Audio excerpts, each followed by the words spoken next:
Every revolution begins with a cause. A single purpose that unites a band of brothers. To march shoulder to shoulder into battle with a thirst for victory.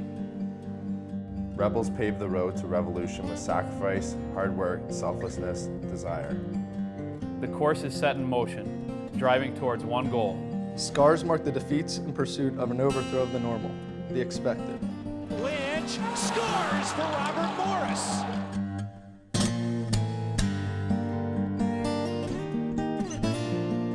Rebels, radicals, looking to start a riot.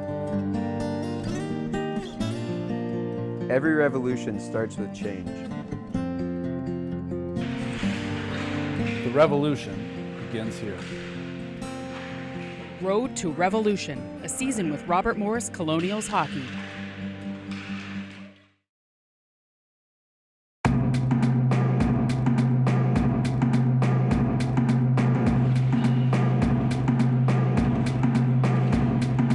At the core of the Colonials lies a strong defense. 9 men bonded by blocking shots and being net front protectors. One of those men found his way to Robert Morris all the way from Temecula, California.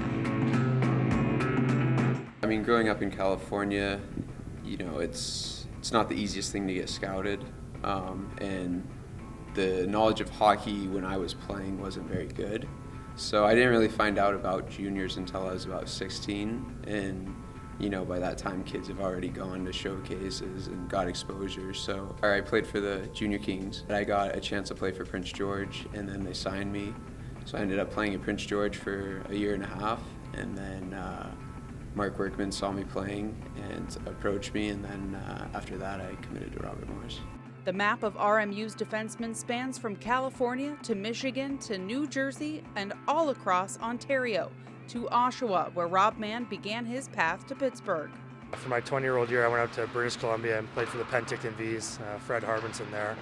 That was probably the biggest year in terms of development in junior for me, just being away from home.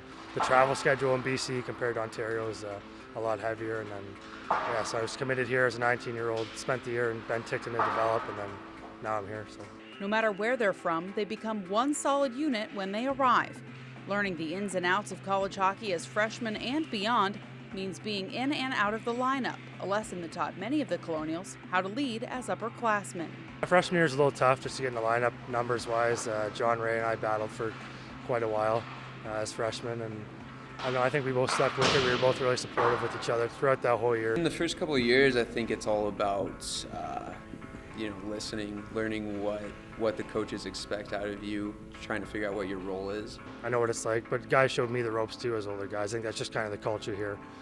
Everyone seems to go through it, so I mean, try and be as helpful as you can. You got to worry about your own game too, but anything you can do, you try and help. And if they want to talk or do whatever, work on extra stuff at their practice. Personally, I think you should be there for them. I think all the guys are on the team. It's a good culture we have here. We all take pride in what we do. I think we came together, I think it was my sophomore year. We all came back with the same mentality, kind of had the same attitude towards what we wanted to do. And from there, we've really been able to kind of create a good atmosphere, create a culture where we're all, super supportive of each other. I mean, even like the smallest thing, like blocking shots, getting pucks out, we all get super pumped for each other, and we let each other know when we come on the bench. And I think that that charisma is kind of, it's intoxicating. Guys like to feel it, and they like to be able to do it. So I think it's just the atmosphere we created. It's been really good. Finding a balance on the ice does mean healthy competition, made healthy by strong relationships forged off the ice. Yeah, I'd say we're all pretty close. I mean, like I said, when you're on the ice, you got to battle with guys because, I mean, there's 9 of us back there and only 6 of us get to be in the lineup every night. But I think we have a great relationship off the ice. Everyone seems to gel together well. Definitely lead by example group. I mean, some of us are pretty chatty on the bench, but when it comes in the room and practice every week, I think we just try and do our job and show each other the right way to do things, and we definitely help each other out when we can. So. The Colonials' defense has been solid, but wants to improve on this season's start. A huge stretch of penalty killing against Sacred Heart leading to the first sweep of the season may just have provided the spark for this group to take the next step forward. And like relating to Evan and I think we just take pride in it. Obviously, we're not on the power play or like we're the shutdown pair. Like I said, we're not out there producing points. So to us, we have to take pride in that because that's our job, role in the team. So we work hard at it. And just as the whole group, I mean, even the forwards up front. But the D-core, like you said, when Evan took that 5-minute major, you had guys like Eric Israel, who doesn't kill often, Chase and Tyson switch in and out sometimes, but those guys took over that penalty kill. They dominated, and then obviously you have Lynch putting up shorthanded goals every night, and the forwards did a great job. So yeah, that was probably the biggest kill of the year, I think, for us, that 12 minutes we had in a row there.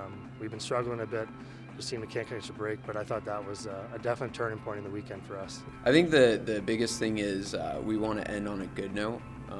You know, you can't look too far ahead, so I think we've been working on stuff, so if we can fix all that and kind of end on a good note so that we come back, you know, confident, ready to play, I think that's what's important right now. Robert Morris looks for that next step this weekend at RIT, the next stop on the road to Revolution.